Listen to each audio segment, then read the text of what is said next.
Seigneur, et que le Saint-Esprit puisse parler à chacun de nous.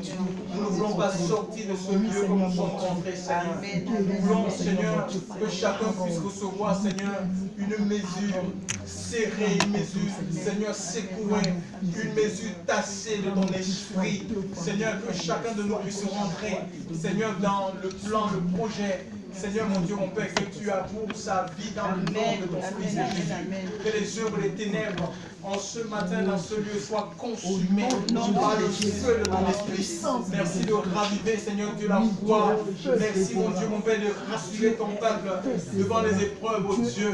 Manifeste-toi, révèle-toi, Seigneur, encore ce matin, comme jamais auparavant. Révèle-nous encore ce matin notre aspect de qui tu es. Nous voulons te connaître. Parle à nos cœurs, Seigneur. Parle à nos vies en ce matin. Nous chassons la confusion, Seigneur. Nous chassons, Seigneur Dieu Père, les esprits qui nous ont accompagnés dans ce lieu. Pour, Seigneur Dieu, pour nous perturber, Seigneur. Pour nous divertir, Seigneur Dieu Père. Nous chassons ces esprits, Seigneur Dieu. Et que, Seigneur Dieu Père, que notre volonté soit ramenée, Seigneur mon Dieu, mon Père, captive à ta parole. Que ton nom soit béni pour tout ce que tu fais. C'est dans le puissant nom de ton Fils et Jésus. J'ai ainsi prié. Amen. Gloire à Dieu. Amen. Merci pour ta présence. Jésus-Christ est vivant. Jésus-Christ est vivant. Nous avons chanté un cantique tout à l'heure qui disait que Jésus est le roi et qui règne à jamais. Alléluia. Donc il ne faudrait pas que ce soit seulement des mots, mais quelque chose que nous vivons des réalités. Alléluia. C'est ça l'adorateur. L'adorateur, c'est celui qui vit ce qu'il exprime. Amen. On ne peut pas dire que Jésus est roi. Ça dit qu'il règne. Amen. Il a autorité sur tout. Et nous voyons dans la Bible, même sur les éléments déchaînés, le Seigneur Jésus a autorité, chers frères et sœurs. Alléluia. Gloire à Dieu. Jésus a autorité sur les éléments.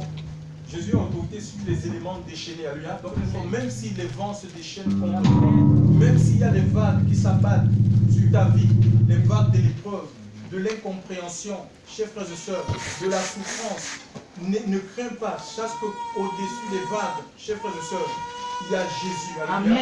Il est assis sur le trône. Alléluia. Même si la terre tremble, lui, il ne tremble pas. Amen. Et tu as cru en ce Dieu. Amen. Tu as cru en ce Dieu et confiance en lui. Alléluia. En toutes circonstances. Il ne faut pas désespérer. Alléluia. Dieu n'abandonne pas ses enfants. C'est impossible. Sauf si ceux-ci se sont déjà détournés de lui. Dieu n'abandonne pas. Il ne nous a pas appelés pour qu'on soit des objets de confusion, de raillerie, chers frères et sœurs, pour les païens, pour les membres de nos familles. Non, alléluia. C'est pour qu'on soit des exemples à suivre, en fait. Amen. Tu vois, des exemples à imiter. Alléluia. Gloire à Dieu. Merci Seigneur. Il est vivant. Alléluia. Nous allons ouvrir la Bible dans le livre de Matthieu. Donc, s'il y a quelqu'un qui peut faire lecture très rapidement, dans le livre de Matthieu, chapitre 16, le verset 13 à 18.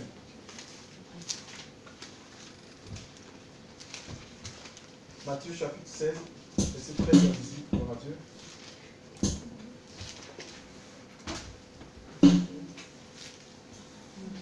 On pourrait venir la Bible le 3, non? Tu l'as laissé à la maison? Tu n'as pas de Bible? Hein? Oui, mais tu ne peux pas laisser la Bible à la maison et venir dans l'assemblée. Parce que c'est comme on est une armée en fait. Hein. Nous sommes des soldats et il faut avoir ton arme parce que nous sommes en guerre. D'accord? Donc tu ne peux pas laisser ton fusil à la maison. Avec les douilles dedans. On va te défendre parce que la parole de Dieu, la Bible, c'est une arme qui est offensive, en même temps défensive. D'accord? Il faut avoir la Bible avec toi. Oui. Et tout c'est important quand on prie que tu puisses vérifier par toi-même si ce qui est dit est en conformité avec ce qui est écrit. C'est ce que faisaient les Béréens. Que le Seigneur puisse nous aider. Gloire à Dieu. Oui, lisons Matthieu 16, 13 à 18.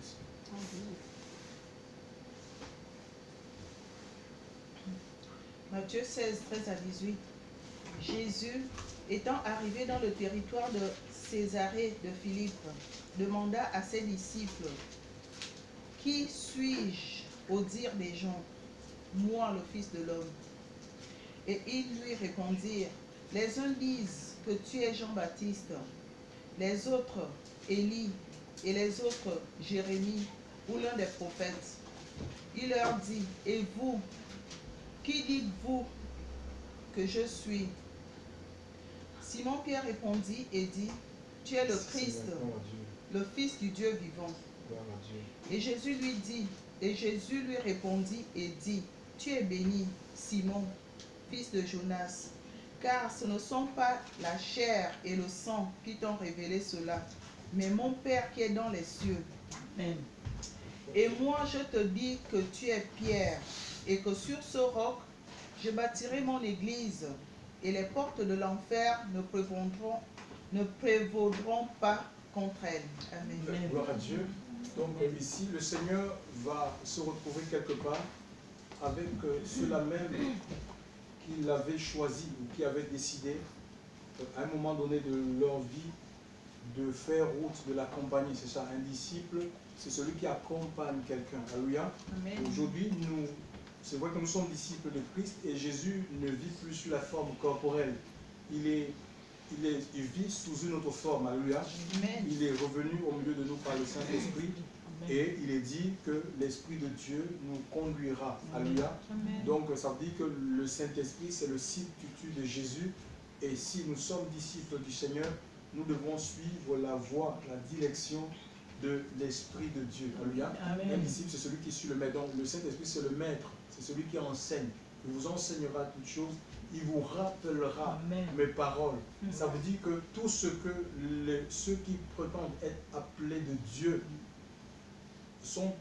enseignent aujourd'hui doit trouver sa source dans les Écritures. On est là pour appeler les paroles du Seigneur. Donc on ne peut pas prêcher autre chose. D'accord? Donc que ce que le Seigneur a déjà dit. Alléluia.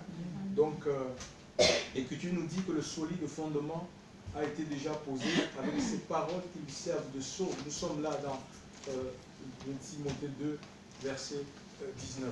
Donc, maintenant, Jésus va poser cette question. Qu'est-ce à savoir, qu'est-ce que les gens disent de lui? Lui, fils de l'homme, donc fils de Marie. Il est né sous la loi, né d'une femme. Alléluia. Et ses disciples, notamment les apôtres, ont dit, parce qu'ils écoutaient la foule, là où ils habitaient. Ils écoutaient ce que les gens, les avis des uns des autres sur la personne de Christ. C'est pourquoi ils disent, les uns disent, tu es Élie, tu es tel prophète, tu es ceci, tu es cela. Et il va redire la même question maintenant en leur posant, vous-même, que dites-vous que je suis? Donc, voilà, et il y a Pierre, poussé par l'Esprit de Dieu, c'est Dieu qui lui révèle qui il est. Donc il dit, ce n'est pas la chair, et Jésus va lui dire, ce n'est pas la chair et le sang qui t'a révélé La chair et le sang, c'est quoi? C'est l'intelligence humaine. Et on peut l'acquérir, surtout l'intelligence humaine, aussi en ce qui concerne les choses de Dieu, on peut l'acquérir à travers les écoles bibliques, les universités chrétiennes, les facultés de théologie. D'accord? Il dit, ce n'est pas la chair et le sang.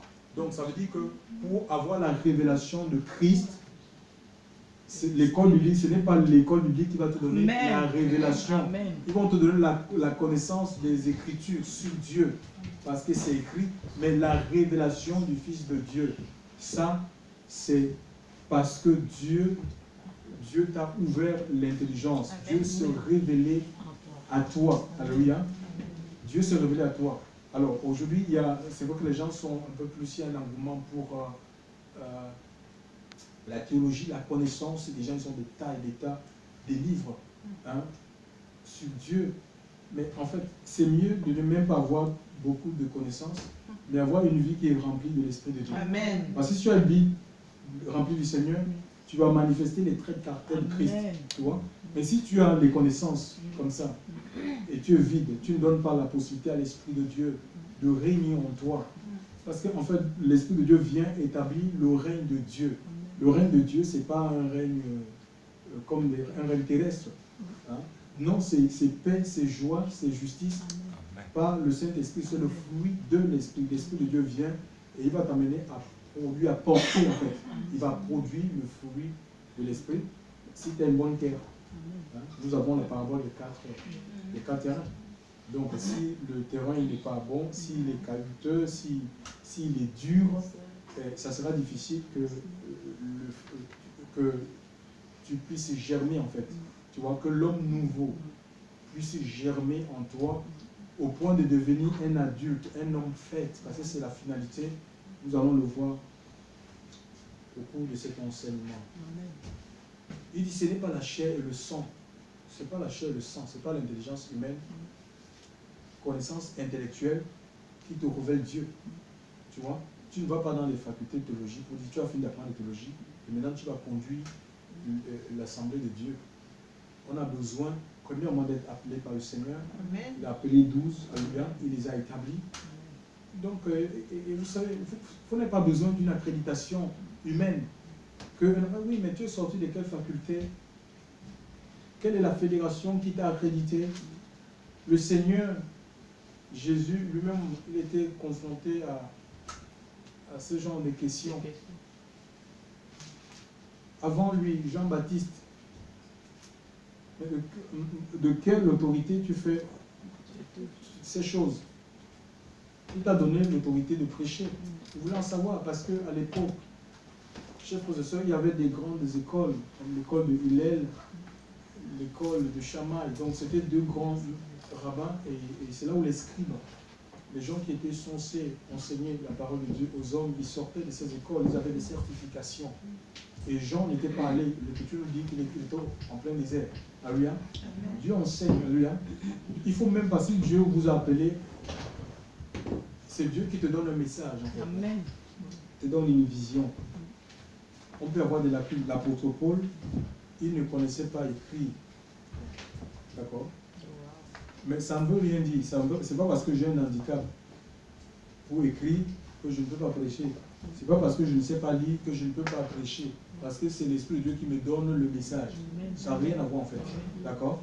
Et il a écrit par la main d'un frère, le frère Sylvain. Nous dit l'Écriture. C'est un frère qui a écrit ses épîtres parce qu'il y a des épîtres qui sont écrites de l'apôtre Pierre. Pardon, j'ai parlé de Paul et Pierre. Ah, c'est Pierre, hein, autant pour moi, c'est pas l'apôtre Paul. Paul, c'était vraiment quelqu'un, c'était un érudit, hein, vraiment un intellectuel en fait. Donc, mais Pierre, par contre, Pierre, lui, il ne connaissait ni lire, ni écrire.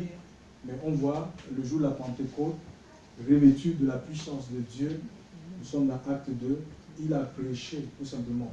Tu vois, et ils étaient reconnus, il a prêché à 3000 personnes, 3000 conversions. Pourtant, il était un pêcheur dès naissance. Donc, c'était de tradition dans leur famille. Alléluia. C'était la pêche. Donc, il n'a pas eu l'occasion d'aller à l'école. Mais Dieu l'a puissamment utilisé. Donc, il ne faudrait pas développer des complexes. Je ne sais pas ceci, je ne sais pas parler, je ne sais pas... Non, alléluia. Nous avons Jérémie aussi. Jérémie dit, il ne sait pas parler. Dieu va lui dire, je vais mettre moi. C'est Dieu qui met tes paroles. nous sommes là pour annoncer les paroles de Dieu. Maintenant, comme nous sommes dans une société qui est modernisée, si on sent qu'on a des handicaps, des lacunes, il faut profiter de ce qu'il faut servir de ce que le système met en place. Tout ce que le système français construit, c'est pas mauvais, hein? D'accord? Et oui, ceci, tu peux faire des cours. Si tu as des lacunes pour parler, pour écrire, il y a des cours d'alphabétisation. Tu peux y entrer à travers le biais des associations. Ça va t'améliorer. Alors, c'est un plus. Alléluia. Tu vois? Donc, voilà, mais l'œuvre de Dieu, ça n'a rien à voir avec nos handicaps. Voilà, merci Seigneur. Il dit, c'est pas la chair et le sang qui t'a révélé ces choses, mon Père qui est dans les cieux. Jésus, Pierre lui a dit que tu es le Christ. Le Christ, c'est, en hébreu, c'est le Mashiach. Le Mashiach, en français, c'est lui qui est ouin. C'est pas quelqu'un qui est ouin pour dire, je suis ouin, parce que lui, c'est lui qu'on le mettait sur la tête des rois, des prophètes, des gens qui étaient envoyés. Qui étaient envoyés pour soit libérer. Nous voyons dans l'Ancienne Alliance, il y a plusieurs libérateurs. D'accord? Et ils étaient ouin pour délivrer un message. Et Jésus, il est ouin. C'est lui qui est ouin pour nous libérer, premièrement, des chaînes du péché, en fait. D'accord? Il dit, tu es béni. Le Seigneur lui dit, tu es béni. Il congratule Pierre, tu es béni. Ce n'est pas la chair, le sang qui t'a roulé sur Pierre, tu es béni. Mais Pierre n'avait pas, je ne sais pas, aujourd'hui, j'ai vu un thème. Une dame, elle avait fait un thème, une conférence avec un thème, manifestation de la gloire financière.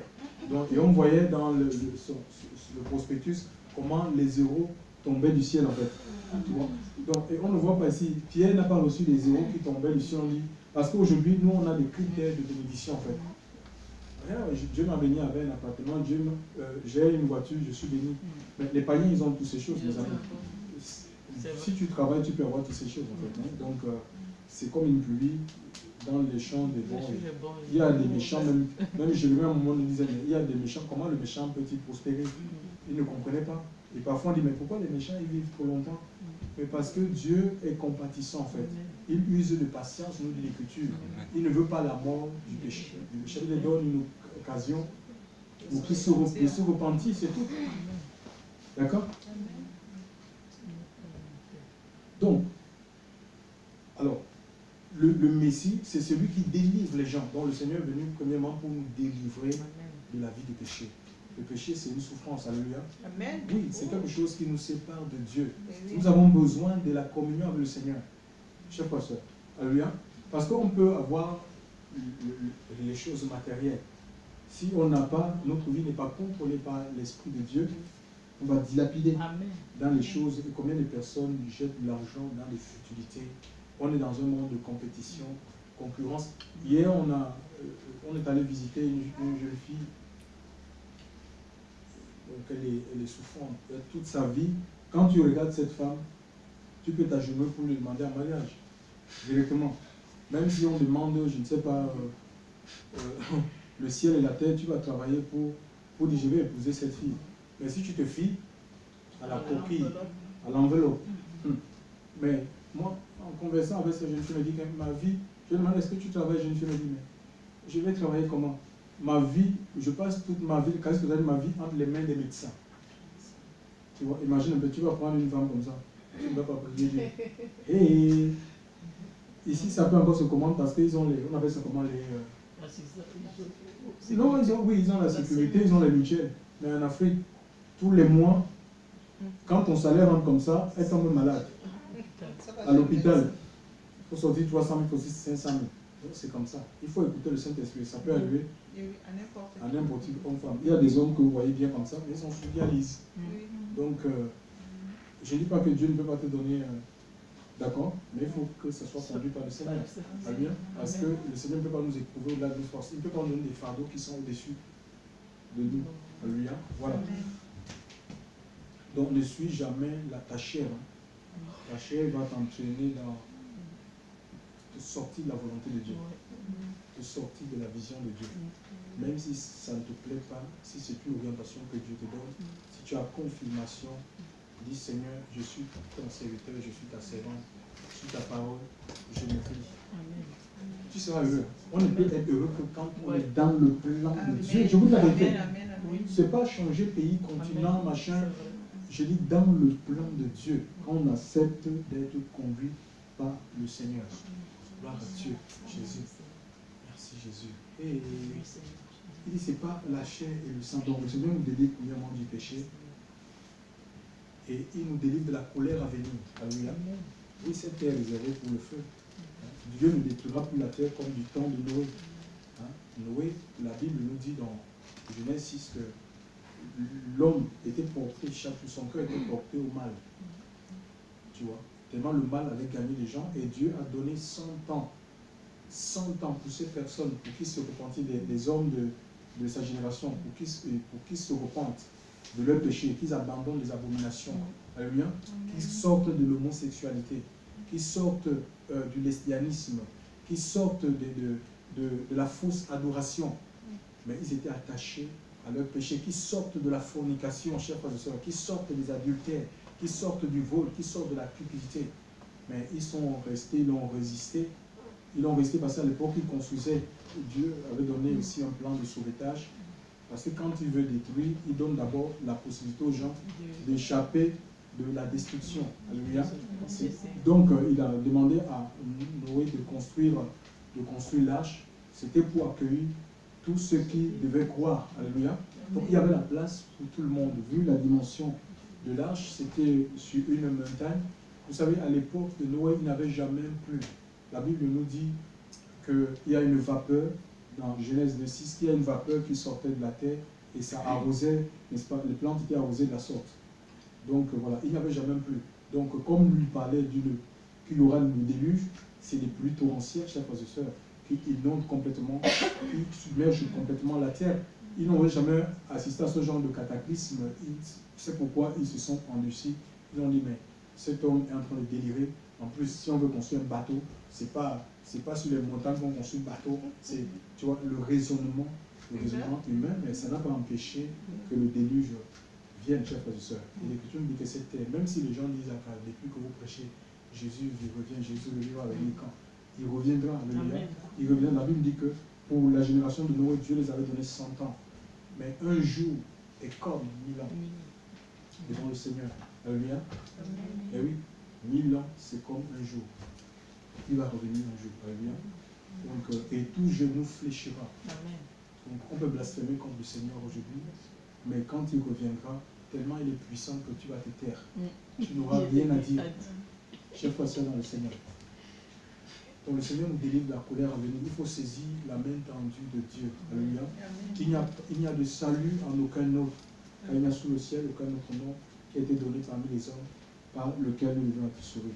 Donc la bénédiction, la vraie bénédiction, c'est avoir la révélation du Fils de Dieu, de Jésus, qui guérit, qui sauve. Ça veut dire que tu es dans des situations ici, tu peux compter sur le Seigneur. Tu peux compter sur le Seigneur parce qu'il est le maître de l'univers, chers frères et sœurs. Amen. C'est ça la bénédiction, avoir le Seigneur. Alléluia. Hein, nous, on cherche parfois des bénédictions sans avoir et refuser la source de la bénédiction. Il est la source. Donc si tu as la source, mais tu auras la bénédiction. Donc c'est premièrement la source qu'il faut chercher. Alléluia. Il faut être attaché à la source, il faut être connecté à la source et ta vie sera ressourcée. Alléluia. Ressourcée premièrement par sa présence. Il dit, je suis venu afin que les brebis aient la vie et la vie en abondance. Donc on voit que ce n'est pas les zéros en abondance. Si tu as les zéros en abondance sans l'Esprit de Dieu, mais les zéros vont t'entraîner dans n'importe quoi. Hein. Je te la vérité. Vous voyez les gens qui tombent dans les perversions, là, c'est l'argent qui fait ça en fait. Ça te pousse à faire n'importe quoi. À faire n'importe quoi, oui. Parce que tu n'as pas l'Esprit de Dieu, il faut que l'Esprit de Dieu contrôle ta vie. L'Esprit de Dieu contrôle ta vie, c'est fini les artifices. Tu ne peux pas dans les artifices, alléluia. Tu ne peux plus, c'est des souffrances. Tu ne peux pas vivre pour plaire aux gens. Tu t'habilles pour plaire aux gens. C'est quelle vie comme ça, enfant de Dieu. Compétition, comme ces jeunes filles disaient, oui, quand je dis que oui, il faut changer ça, il faut changer un nouveau téléphone, on se met dans des situations compliqué. Quand on nous voit marcher, on dit, oh, quelle femme. Mais au fond de nous, on est malheureux. Quand on le chemin, on s'ouvre. Il y a des factures impayées, des choses comme ça. Ce n'est pas une vie de Dieu, chers frères et sœurs. Le Seigneur est là pour remplir nos vies, pour faire de nous des hommes et des femmes consistants, en fait. Des gens qui ont du poids, en fait. Donc c'est comme ça, Dieu change notre regard, notre conception de la vie. On ne vit plus pour les hommes, on vit pour Christ. Alléluia. Il faut qu'on apprenne à vivre pour Christ. Alléluia. On ne vit pas pour les gens, c'est des pressions qui vont tomber sur nous. Alléluia. On est dans un monde qui est en compétition. Les gens sont en compétition. Compétition comme s'ils ne vont jamais mourir. C'est pas parce que tu vas porter, je ne sais pas, les Gucci, les Gabbana, les machins, que tu ne vas pas mourir. Je ne dis pas que c'est mauvais. Si tu as la possibilité d'acheter ce que tu veux, mais pas pour dire je vais montrer que c'est moi, je suis. Non, ça c'est l'orgueil, ça. L'orgueil de la vie, la convoitise, lâcher la convoitise des yeux. Ça ne vient pas de Dieu. Ça c'est le monde, ça. Alléluia. Et nous ne devons pas aimer le monde. C'est ce que nous dit l'Écriture. Donc, et Ephésiens 1, verset 3, on dit que nous sommes bénis de toutes les bénédictions spirituelles dans les lieux célestes en Christ. Alléluia. La bénédiction est spirituelle, c'est le repos. Plus tu es attaché à Dieu, mais ta vie, tu vas rentrer dans un repos qui est tellement profond, une paix, des réserves de paix. Parce qu'il y a des difficultés, on a entendu dans une prophétie tout à l'heure que le monde va mal, alléluia. Il y a des difficultés dans le monde. Et Dieu porte, alléluia, au milieu de la souffrance, de la difficulté, Dieu veille sur ses enfants. Il ne sommeille ni ne dort. Celui qui veille sur, celui qui garde Israël. Et nous sommes l'Israël de Dieu, l'Israël spirituel. Chef Pasteur dit que le séjour des morts ne prévaudra point contre son église. Il dit son église, alléluia. Le séjour des morts ne prévaudra point contre mon église. Je te dis que tu es Pierre. Sur cette pierre, je bâtirai. Je bâtirai mon église. C'est un pronom personnel. La première personne du singulier. Je bâtirai mon. C'est au singulier, ça veut dire qu'il y a une seule église. Mais aujourd'hui, regardez. Église catholique, église protestante, église évangélique, église pentecôtiste, église baptiste, église méthodiste. Il y a des églises. Les églises des hommes. Je bâtirai mon église. Les portes du séjour des morts ne prévaudront point contre son église. Mon, c'est un adjectif possessif, alléluia, qui est à moi, qui est à moi, qui m'appartient. Et l'église qui m'appartient, chef pasteur, ça c'est mon église. Ah bon? Et l'église véritable appartient à Christ. Alléluia. Et cette église-là, elle est bâtie par le Seigneur lui-même. Quand il dit, sur cette pierre, je bâtirai. Connais Pierre, c'est Pétros. Pétros, c'est un petit caillou en fait, qu'on peut facilement déplacer. C'est ça en fait. Pétros. C'est des pierres que tu peux prendre comme ça, tu déplaces. Tu peux porter, tu amènes chez toi. D'accord? Tu peux en faire même des tas, des pierres. Et le deuxième qui est sur cette pierre, c'est rocher, pétra. C'est le rocher, ça tu ne peux pas déplacer ça. Je bâtirai sur le pétra. Tu vois? Pétro sera sur pétra. Donc c'est comme rocher, c'est la fondation en fait. Donc, et nous sommes comme, alors ça a été mal analysé par les religieux. Ils font quoi? Ils construisent des églises dans les tombes des saints. Tu vois? Oui, dans les tombes des saints. Les saints qui meurent, ils construisent des églises sur les églises, plus particulièrement la religion catholique. La basilique Saint-Pierre de Rome, là. C'est sur la tombe de pierre qu'ils ont bâti ça, en fait. Tu vois? Et ils appellent ça l'église du Seigneur. L'église, ça vient du grec ecclésia. Là, nous avons le préfixe ek qui veut dire hors de. Et ecclésis, caléo, ça dit appel. Tu vois? Donc on est appelé hors. Dieu nous appelle à sortir. C'est un appel, c'est donc on prend un appel pour sortir de quelque part. Alléluia. Pour aller où? À Dieu. Amen. Pour aller à Dieu. Je vais à l'église. Tu ne peux pas aller dans quelque chose que tu es. Tu es l'église. D'accord? Où est ton église? Je suis l'Église. Donc, dans l'Église naissante, alléluia, il n'y avait pas, quand l'Église est née, l'Église n'était pas géographiquement identifiable en fait. Il n'y avait pas des lieux que vous appelez des lieux de culte, ou des chapelles, temples protestants, comme j'ai vu là-bas, temples protestants. Non, il n'y avait pas de lieux géographiquement identifiables. Et de toutes les églises, quand tu as les lettres qui sont envoyées, Rome c'est une ville, c'est pas une église. L'apôtre Paul, quand il écrit à Rome, l'église de Rome, Rome c'est une ville. Corinthe c'est une ville, et dans cette ville, il y avait des gens qui avaient cru en Jésus-Christ. Et comment on pouvait identifier ces personnes? Parce que les gens disent, mais il faut que l'église soit identifiée géographiquement. C'est-à-dire que quand tu viens dans une ville, la ville de Montpellier, il faut qu'on dise qu'il y a l'église baptiste là-bas. C'est pas ça. Ils manifestaient la vie de Dieu. Ils s'étaient appelés chrétiens. Là, nous sommes en Antioche. Pourquoi ça dit chrétien? Ça dit comme Christ.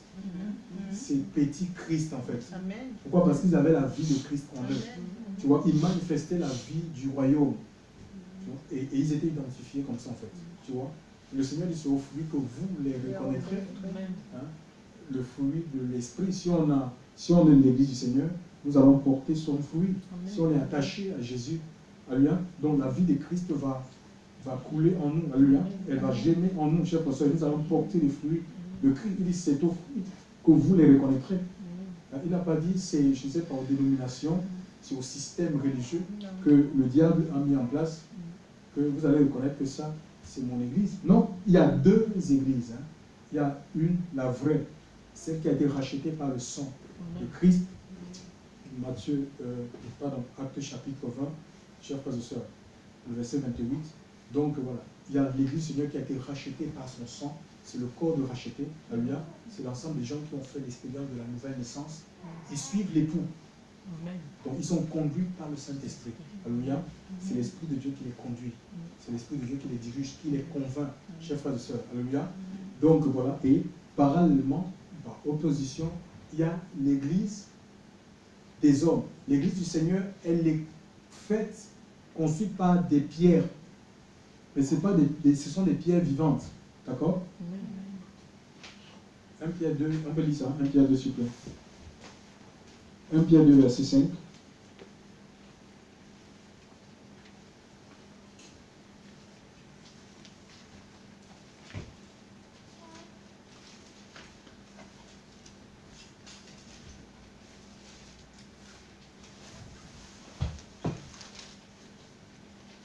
Pierre 2, verset 5. Delphine, tu peux lire s'il te plaît. 1 Pierre 2, 5. Oui. Et vous aussi, comme des pierres vivantes, vous êtes édifiés pour être une maison spirituelle et une sainte prêtrise, afin d'offrir des sacrifices spirituels agréables à Dieu par Jésus-Christ. Voilà, on dit que nous sommes édifiés, ça veut dire que nous sommes construits, alléluia, pour être quoi? Un édifice spirituel. Donc ce n'est pas un bâtiment, on est des pierres vivantes, alléluia. Ça veut dire que nous avons reçu la vie. On n'est pas des pierres mortes. Alléluia, on est des pierres vivantes. Nous avons la vie de Christ en nous, alléluia. Et l'édification, c'est quoi? C'est la parole que nous recevons, enseignée et observée. Et commandement, je suis avec vous tous les jours, jusqu'à l'achèvement de l'âge. Alléluia. C'est ce qui nous permet de, comment dire, et ça c'est la mission des apôtres, des prophètes. Parce que l'église véritable, hein, par opposition à l'église du diable ou l'église des hommes, elle est construite par des briques. Vous voyez?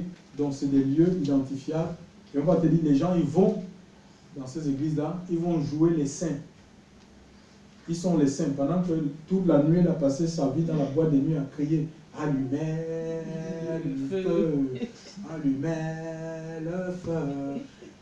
Et le jour, elle va donc dans ce qu'elle appelle l'église, parce qu'elle n'a pas conscience que c'est elle l'église, que c'est elle qui est le temple de Dieu. On va lire Hébreux 3, verset 4. Donc elle va venir et dire « Que ton feu, Seigneur, que ton feu, Seigneur ». Non, mais c'est pas comme ça, c'est la confusion.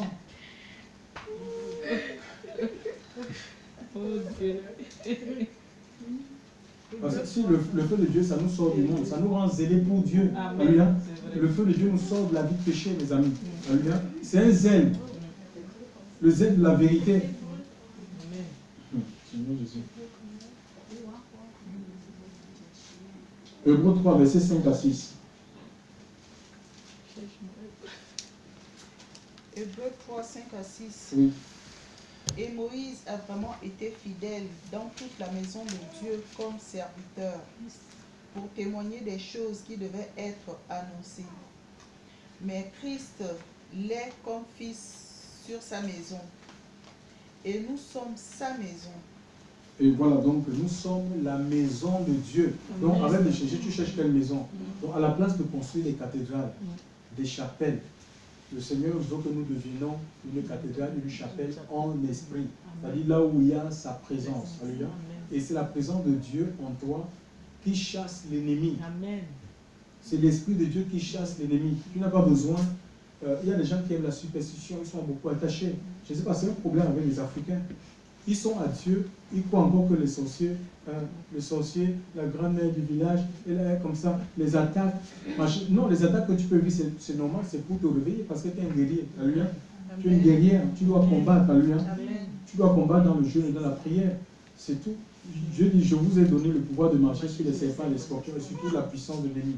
1 Jean 4 a dit, petit enfant, celui qui est en vous est plus fort que celui qui vit en toi. C'est l'Esprit de Dieu qui vit en toi parce que tu es devenu le temple de Dieu, une habitation de Dieu en esprit. Alléluia, il faut être conscient de ton identité, chère personne. Et tu es prêtre. Nous, on est des prêtres pour le Seigneur. Alléluia. Donc tout enfant de Dieu est prêtre, c'est-à-dire sacrificateur. Hein? Alors quels sont ces enfants? Les prêtres, ils recevaient les dîmes. Donc ça veut dire que la dîme, là, c'est fini. Mais les gens qui disent qu'il faut donner, les pasteurs, il faut les donner la dîme. Non, les pasteurs, la dîme, c'est les prêtres qui recevaient les dîmes. On a lu ça, 1 Pierre 2, verset 5. Ce que la sœur vient de dire. On est des prêtres. Il y a Apocalypse 4, 5, à celui qui vous aime et qui vous a lavé de vos péchés et a fait de vous un royaume de sacrificateurs pour Dieu. Au service de Dieu, des prêtres au service, non pas d'une dénomination, non pas d'un système, mais de Dieu. Alléluia. On a reçu l'Esprit de Dieu et l'Esprit de Dieu nous inspire, chers frères, dans ce que nous faisons. On est au service du Seigneur. Alléluia. Il faut être à l'écoute de la voix du Seigneur. Sinon, vous allez vous perdre. Les gens vont vous perdre. Hein? Vraiment, il faut dépendre du Saint-Esprit. Alléluia. C'est ce qui fera votre joie. C'est pas parce que tu vas appartenir à un grand mouvement, un grand dénomination. Regardez un peu, je reviens un peu sur... il avait prêché pendant 100 ans, et il y a 8 personnes qui se sont données à Christ. Donc il avait 3 enfants et ses belles-filles. Tu vois, lui, sa femme, Noé. Tu vois, on aurait pu dire que non, ça c'est l'échec, ça. Tu vois, c'était un prédicateur de justice.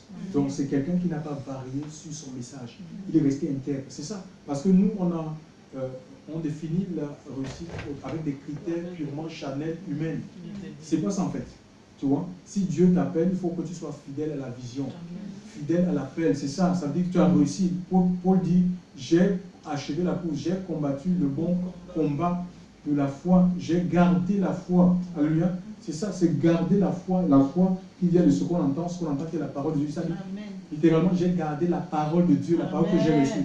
Je ne me suis pas mis à prêcher des hérésies parce que il faut. Maintenant, c'est tel thème qui fait que les gens, les âmes viennent, la prospérité. Je vais sortir le message de Dieu pour enseigner parce que je vais avoir beaucoup de personnes. Non, il faut rester fidèle. Mieux vaut rester fidèle à Dieu, chers frères et sœurs, à la vision, au message qu'il t'a donné, que de chercher à séduire les gens pour un petit temps. Parce que quand tu vas disparaître, tout va disparaître avec toi. Le Seigneur dit, vous savez, l'œuvre qui est bâtie par Dieu et pour Dieu, ça ne peut pas être arrêté par les épreuves. Ça traverse le temps. Il dit que le séjour des morts ne prévaudra pas. Ça dit qu'il n'aura pas la supériorité. N'aura pas le déçu. C'est ça en fait. Le séjour des morts, c'est tout ce qui est dans le monde. Ce sont les problèmes, les difficultés, le diable, Satan, les démons, les sorciers. Chers frères et sœurs, n'aura pas la suprématie sur ce que Dieu, ce qui est bâti par Dieu et pour Dieu. D'accord? Ce qui est bâti par Dieu et pour Dieu, ça traverse le temps. Ça ne peut pas être consumé. Mais que sont ces œuvres-là? On a vu des gens qui se sont levés. À moins qu'on s'est levé, soit même 7 heures, soit c'est souvent des rivalités, des compétitions, concurrence. L'œuvre du Seigneur qui est bâti par le Seigneur, ça s'arrête. On dit, ah, l'église a fermé, le ministère a disparu. Non, ça, ce n'est pas un ministère de Dieu, excusez-moi.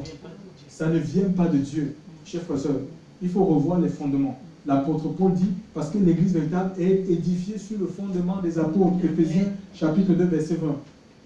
Édifiée sur le fondement des autres, Jésus étant la pierre angulaire, la pierre de coin, soit la pierre de fondation, celle qui porte la maison. Alléluia.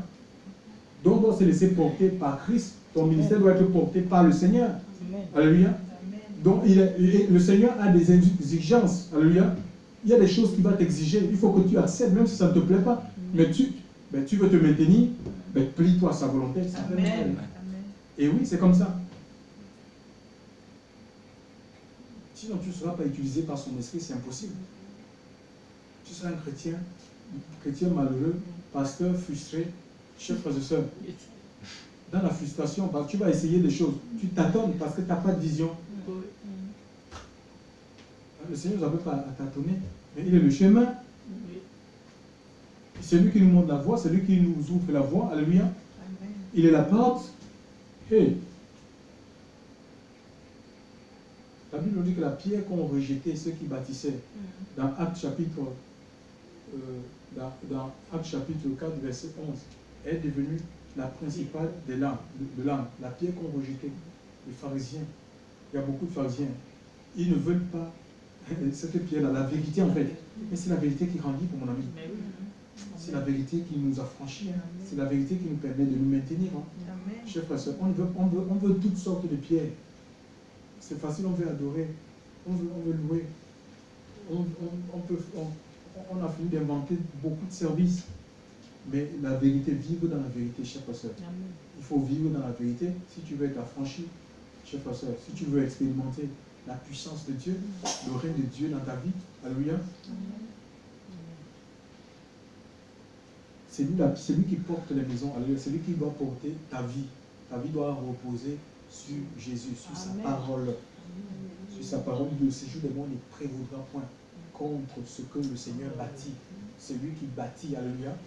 Et il n'a pas fini de nous bâtir. Tant qu'il n'est pas revenu, laisse le Seigneur construire ta vie. Pour te construire, il faut qu'il déconstruise. Il doit refonder les fondements de ta vie. Chers frères et sœurs, il doit refonder les fondements de ta vie. Alléluia. Pour que tu te reposes sur la bonne fondation. Alléluia. Qui est lui.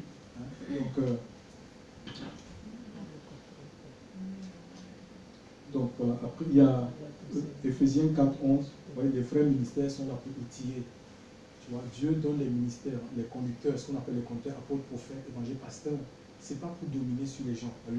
C'est pour amener les gens, c'est pour élever les gens pour que plus tard, quand ils ne seront pas là, parce qu'ils sont de passage, qu'ils puissent continuer aussi à leur tour. Parce que le ministère ne nous appartient pas. C'est le ministère de Christ. C'est l'église de Christ. Et comme l'église est générationnelle, il y a une génération qui vient, qui passe, et l'autre va continuer. C'est comme ça en fait. C'est pas pour dominer, pour écraser. Satan a pris, c'est Satan qui a pris, l'église du Seigneur en otage. Quand les apôtres sont morts, je vais vous lire une citation d'un certain évêque, Ignace d'Antioche. Donc nous sommes en l'an 110. Donc tous les apôtres que Jésus avait appelés étaient morts. Il va dire ceci: il n'est pas permis en dehors de l'évêque ni de baptiser, ni de faire la garde. Celui qui honore l'évêque honore Dieu. Vous vous rendez compte? C'est-à-dire l'évêque c'est un nom. Tu vois? Ce qui fait quelque chose à l'insu de l'évêque, c'est le diable. Vous vous rendez compte? Regardez l'évêque comme le Seigneur lui-même. Donc ça c'est sérieux. Vous vous rendez compte? Donc ça c'est des hommes, tu vois, et c'est eux qui ont pu le mettre ces structures-là. Il y a dans une assemblée, c'est seulement un prêtre, c'est une seule personne qui prêche. Tu vois, c'est pas le modèle, c'est pas le modèle biblique. Alléluia. Donc on suit les Écritures. C'est-à-dire que là où on dit, là où c'est pas organisé, on dit non, mais c'est le désordre. Votre bâtiment, votre église, c'est où? Non, chers frères et sœurs, non, je suis l'église, alléluia. Donc, et s'il y a l'Esprit de Dieu, c'est l'Esprit de Dieu qui apporte l'ordre. C'est l'Esprit de Dieu qui apporte l'ordre au milieu de nous, alléluia. Que faire donc, frère, quand vous réunissez un de vous un cantique, un chant d'inspiration? Donc, les gens ne sont pas là à agir mécaniquement comme des religieux. On a reçu la vie, à un moment donné, il faut qu'on puisse l'exprimer, alléluia. Donc, la fondation, c'est Christ, alléluia. Et nous sommes l'église du Seigneur. Le Seigneur n'enlèvera jamais un bâtiment. Il va enlever c'est les âmes, alléluia. C'est l'église qui se prépare, qui se sanctifie, alléluia. Et que tu lis dans Ephésiens chapitre 5, à partir du verset 25 là-bas, que les maris doivent aimer les femmes comme, leurs femmes comme Christ a aimé l'église. Il prend soin de cette église, il la lave par l'eau de la parole. Amen. Le Seigneur ne lave pas un bâtiment, tu vois. Il ne lave pas un bâtiment, il ne lave pas une organisation. C'est nos vies qui ont besoin d'être lavées, lavées, purifiées par l'eau de la parole, par le sang de Christ, alléluia. Donc, et dans l'église, dans les Écritures, se réunissaient dans les maisons, en fait. C'était des églises dans les maisons. Je vous dis que ce n'était pas des lieux géographiquement identifiables. Nous avons plusieurs versets pour affirmer ce que je suis en train de dire.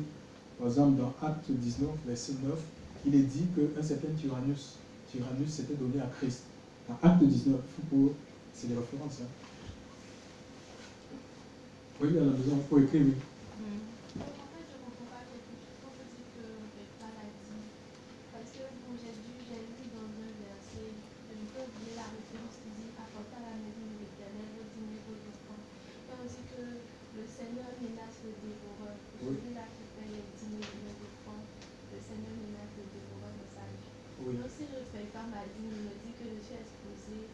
Aux attaques de l'ennemi dans les finances et tout. Ah oui, mais après il faut voir que dans la Bible, il y a l'Ancienne Alliance et le Nouveau Testament. Il y a des choses qui étaient autorisées dans l'Ancienne Alliance qui ne le sont plus dans la Nouvelle Alliance. Par exemple, dans l'Ancienne Alliance, il fallait un temple. C'était fait comme ça en fait. Et nous voyons qu'avec la mort de Christ, le voile du temple va être déchiré.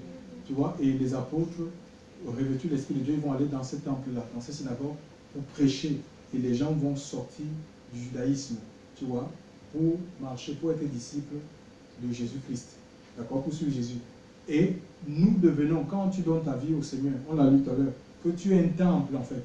Nous sommes sa maison. Nous avons lu dans Hébreux chapitre 3, verset 54, que c'est toi qui es la maison de Dieu. Alors quand tu dis que je vais apporter dans la maison, ce n'est pas la maison que tu appelles la maison de Dieu. C'est toi qui es devenu la maison du Seigneur. Ce temple-là qui autrefois était fait de main d'homme, c'est-à-dire le temple de Salomon. Dans la Nouvelle Alliance, c'est toi qui deviens ce temple-là, une habitation de Dieu en esprit. Tu peux lire de Matthieu jusqu'à Apocalypse, tout ce que le Seigneur a appelé. Personne n'a dit aux gens, venez avec les dîmes, donnez les dîmes pour que le dévoreur soit menacé. Tu es scellé de l'Esprit de Dieu pour le jour de la rédemption. Éphésiens chapitre 5, verset 30. L'Esprit de Dieu est scellé, c'est un sceau. Tu vois, quand tu as l'Esprit de Dieu, tu as le sceau de Dieu. Dans l'Ancien Testament, les Juifs n'avaient pas l'Esprit de Dieu. Il fallait être prophète ou sacrificateur. Tu comprends? Donc les gens, ils étaient comme à la merci, ils étaient exposés. Et certains se sont servis de leur privilège pour les dépouiller en fait. Pour dépouiller les gens. Tu vois, c'est différent. C'est deux alliances qui sont complètement différentes. Tu peux lire, il n'y a aucun verset dans le Nouveau Testament où il nous est demandé, parce que nous sommes l'église du Seigneur, où on nous demande de donner la 10e de nos revenus. 2 Corinthiens chapitre 9, verset 6 dit que celui qui sème peu, moissonne peu, celui qui sème abondamment, moissonne abondamment, mais que chacun donne comme il a résolu. La première sémence que Dieu te demande, c'est premièrement ton cœur. Parce qu'il y a des gens qui donnent l'argent, ils ne donnent pas leur cœur. Tu peux donner, c'est comment on peut donner sans aimer. Dieu ne regarde pas parce que tu donnes, il dit la façon dont tu donnes. Tu vois même que tu donnes parce que tu as peur que le dévoreur vienne dans ta vie. Ce n'est pas une bonne façon de donner. Tu donnes parce que tu aimes le Seigneur, parce que tu as reçu de lui. Tu vois un peu? Il y a des gens qui donnent parce qu'ils veulent être riches. Ce n'est pas une bonne façon de donner. On donne parce qu'on a reçu le Seigneur, on est conscient de son œuvre et on participe pour l'avancement de l'œuvre de Dieu. Et Dieu est fidèle, chers pasteurs, pour nous honorer. Alléluia. Donc c'est comme ça. Et les gens, ils vont, c'est comme des casinos, ils vont donner l'argent pour être, ils pensent qu'ils ne sont jamais devenus riches. Non. Ils ont toujours des problèmes. Dieu te garde, d'accord? Parce que tu as le Saint-Esprit en toi. Et tu donnes en fonction de tes moyens. D'accord? Donc il n'y a pas un montant, il n'y a pas de montant limité, parce que la dîme c'est comme un impôt. Que tu le veuilles pas, il faut que tu le payes. Mais la Bible dit que chacun donne sans contrainte ni tristesse, car Dieu aime celui qui donne avec joie. C'est une contrainte en fait. Et le Seigneur veut nous libérer. L'œuvre de la croix veut nous libérer des contraintes pour qu'on serve Dieu en esprit et en vérité. Tu vois un peu? Dans la joie. Je voulais dire que là, dans l'Ancien Testament, quand on parlait de la dîme, c'était par un ou c'était par mois? En plus, donc ça c'est encore un autre enseignement. Peut-être qu'on aura à le voir. Il y a par exemple la dîme annuelle. Deutéronome 14 à partir du verset 22. Il y avait ce qu'on appelle la dîme annuelle, la dîme de 3 ans. Tu vois? Et la dîme annuelle, c'est le toi-même tu devais manger. Il faut lire ça. D'accord? Tu vas lire ça à la maison. Hein? D'accord? Lis ça de son livre Deutéronome 14. 12 Deutéronome 14. Tu verras que la première dîme, c'est toi-même qui devais manger cette dîme. Tu ne devais pas donner ça à un prêtre. Et même les gens n'allaient pas, c'est pas eux qui allaient dans, c'est pas les juifs qui allaient dans le temple. Hein. Donc là nous sommes en Néhémie 10, 33. Ce sont les prêtres, eux ils déposaient les dîmes devant leur maison. Et ce sont les lévites qui étaient comme des collecteurs d'impôts. Ils venaient prendre ça devant les maisons et ils donnaient la dîme de la dîme. C'est la dîme de la dîme qui allait dans le temple. Et c'est même pas le peuple qui allait dans le temple. Nous allons, puisque tu as évoqué le sujet, je vais revenir sur ça pour que tu essaies de comprendre. Donc on n'est pas sous la contrainte, sous la menace. Imagine quand tu peux avoir des situations où tu ne peux pas payer la vie et tu vas te sentir coupable. Tu vois un peu? L'évangile, le Seigneur dit point de condamnation. Pourtant tu as le Seigneur en toi. Tu vois? Tu as le Seigneur, point de condamnation pour ceux qui sont en Jésus-Christ. Hein? Donc voilà, et nous sommes dans le régime de la grâce, où vraiment le Seigneur nous appelle à faire tout dans la liberté de l'esprit. Gloire à Dieu. Amen. Je crois que je vais m'arrêter là. Amen. Nous allons continuer la prochaine fois. Donc le Seigneur est le fondement. Il est le fondement de notre vie. Et je vais finir par Ésaïe, Ésaïe 26, verset 4. Alléluia. Ésaïe 26. Ici, Ésaïe 26, verset 4.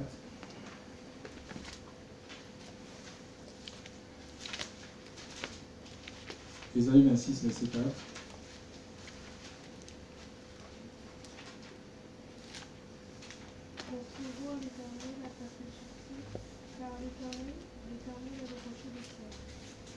Oui, le Seigneur est le rocher. Confiez-vous à Dieu chaque instant de votre vie.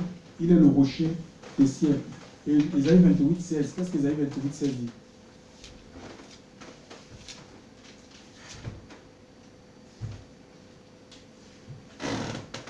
C'est pourquoi, ainsi a dit le Seigneur, l'Éternel, voici, j'ai posé en Sion une pierre angulaire et très précieuse. Solidement posé, celui qui s'y appuiera ne s'enfuira point. Donc tu as vu, donc celui qui se confie, la pierre angulaire c'est Christ. Il est le fondement de la foi chrétienne. Ceux qui se confient dans le Seigneur, ils ne vont pas fuir, ils ne seront pas dans la honte, ils ne seront pas dans la confusion. C'est ça en fait. Vraiment se confier, c'est se remettre sa vie entre les mains du Seigneur. Mon ami, tu es assuré. Alléluia. Tu es assuré pour la vie. Que le Seigneur nous bénisse. Amen. Père, je te rends grâce en ce matin. Merci pour ta parole. Père, tu nous visites, tu amplifies ta foi. Seigneur, tu ravives ta présence. Seigneur, au milieu de nous, Seigneur. Que ton esprit continue à travailler nos cœurs, à travailler nos vies, Seigneur. Et que nos vies puissent servir pour l'avancement de ton règne. Dans le puissant nom de ton Fils et Jésus, nous avons ainsi prié.